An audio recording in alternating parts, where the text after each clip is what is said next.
Hello Cruising World, Mick the Suit Guy with you. Today I'm going to do a video I don't normally do. What I mean by that is most of my videos I do are intended to be long-term videos that can help you. If you watch them a year from now, 2 years from now, whatever, you'll be able to hopefully learn something. I mean, things evolve and things change, but I'm not one of these channels that, you know, this is what's happening in Carnival today. However, I've had quite a few people ask me if I could do a video explaining what the protocols are today between vaccinated cruising and non-vaccinated cruising.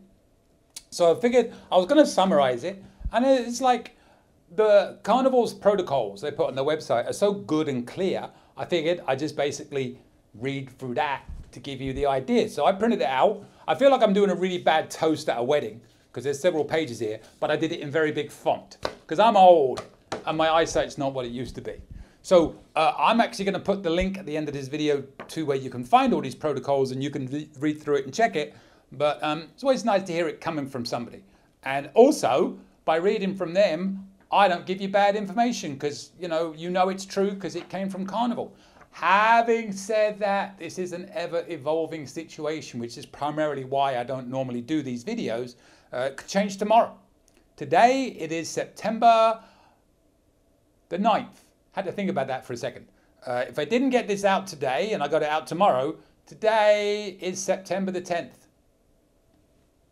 Look at the date the video comes out. It was pretty accurate today. And I'm going to try and get to it today and get this put up on YouTube. Anyways, so vaccination standards is where it kind of starts. And it goes, vaccinated guests age 5 and older will continue to provide evidence of their vaccination status prior to embarkation. Guests who do not meet the definition of fully vaccinated or do not provide proof of vaccination must present the results of a negative PCR or antigen test taken within 3 days of embarkation. Or, if you follow down on the thing, it'll be some destinations have different requirements, which we'll cover in a second.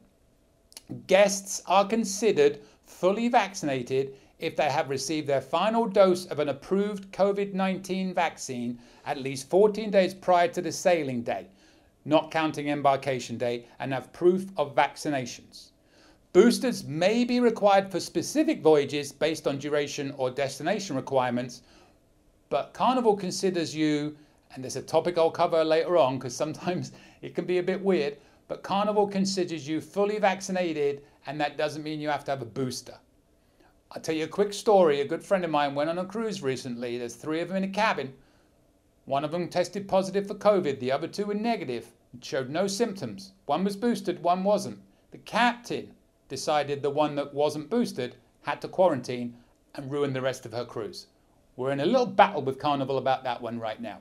So while Carnival defines fully vaccinated as not requiring a booster, when you get on board, the captain can change those rules. I will leave that there. But for arguments of getting on the cruise, you don't have to be boosted. You just need to be fully vaccinated within 14 days of the sailing day. And it continues. There's some cruises it shows where you need to be different requirements. And you could go to I'm not going to read all these cruises out because it's going to change and some of them will be done. But like typically it's the longer cruises that there'll be different requirements. Like if the cruise is 16 nights or longer, then the vaccinated guests will need to take a pre-cruise test. Now, unvaccinated guests, age 5 years and older, will have to present negative results of a PCR or antigen test taken no earlier than 3 days before sailing or when required by a destination. We said that earlier. I think this is just a repeat. If a PCR test is required 3 days before sailing, the test may be taken as early as Wednesday for a cruise departing on Saturday. You could do the math on the rest of that. In addition to lab-administered tests, self-testing is accepted for unvaccinated guests on cruises 15 nights and shorter. So really, if you're cruising on a cruise over 16 days, be a lot more aware of the rules because they change. So we're basically going to cover here 15 days and less. Certain destinations do not accept unsupervised pre-cruise testing, including Bermuda, Canada, Greece, or Spain. If you are visiting these destinations, check the rules. They're different. I'm not going to go into it all in this video. I'm just giving you the basics here. But if you go into Bermuda, Canada, Greece, or Spain, rules are different. Make sure you check them. Use the Verifly. if you're vaccinated, you don't have to do it anymore because you don't have to do the pre-cruise test, but you can still use it to show your proof of vaccination.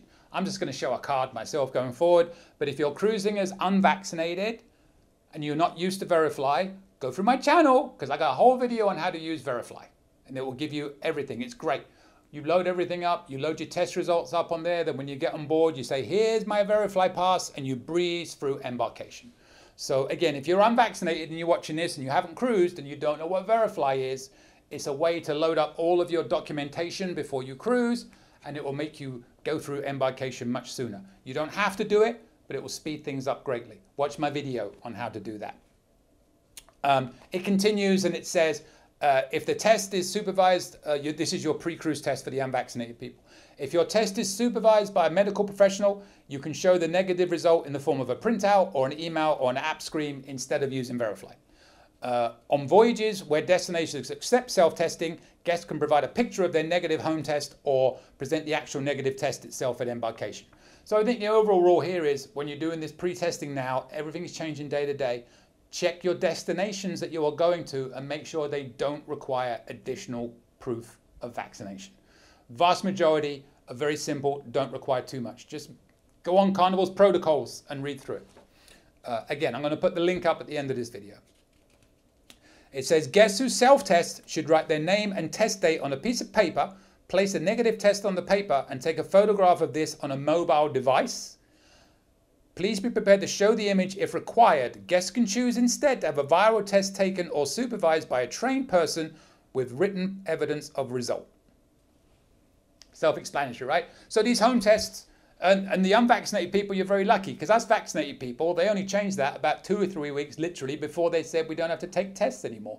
So for the last however long we've been cruising, we've had to go and take the $30 tests, you know, and get all that done properly. Now you can just do the home ones that are free. And it goes on here to list what the testing requirements are for Bermuda, Canada, Greece, Spain, and cruises of 16 nights or more. But again, that's going to be so few people watching this video, not that anybody's watching it anyway, that I'm not going to read through all that. But on the protocols, it goes through Canada, Greece, Spain on the 16 nights and longer, and what you have to do on that. Document of recovery. This is something to be aware of, I guess. For guests who have recovered from COVID-19 within 3 months of their sailing, do not need the required pre-cruise test if they're at least 10 days past their positive test result date, have no symptoms, and produced a document of recovery from COVID-19. I'm going to go out on a limb here and say, how would anybody know you had COVID-19? Just going to say that.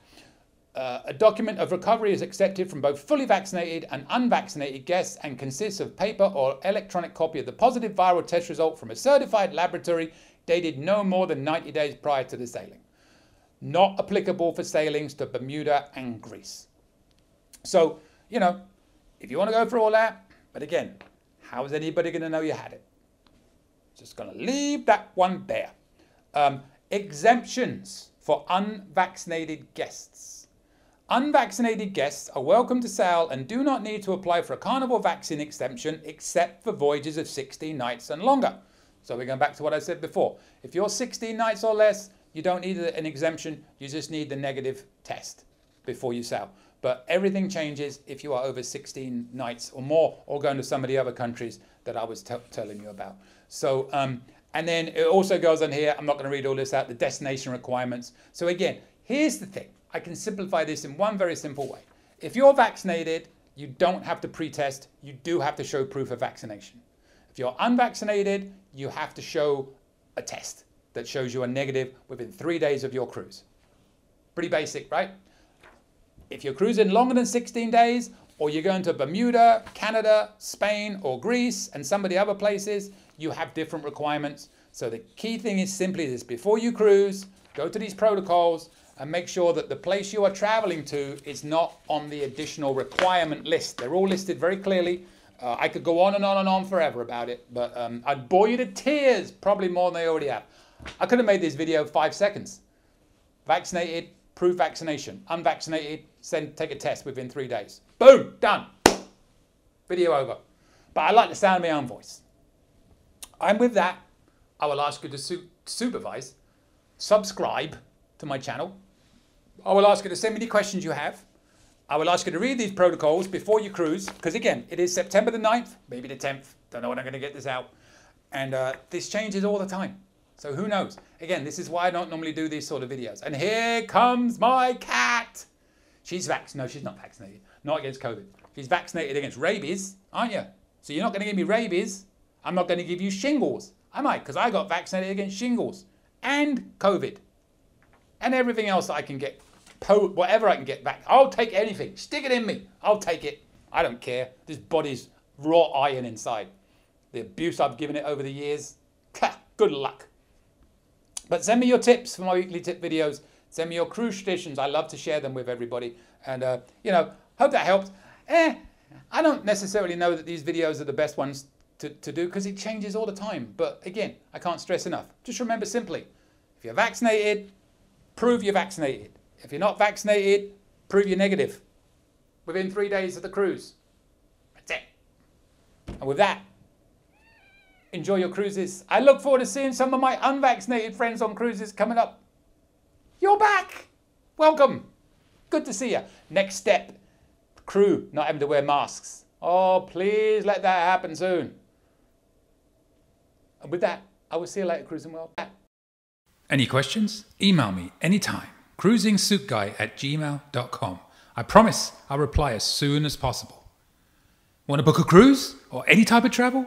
We are travel agents. Check out our site, elitetravelconnection.com, or email me, mick@elitetravelconnection.com. We are here for you.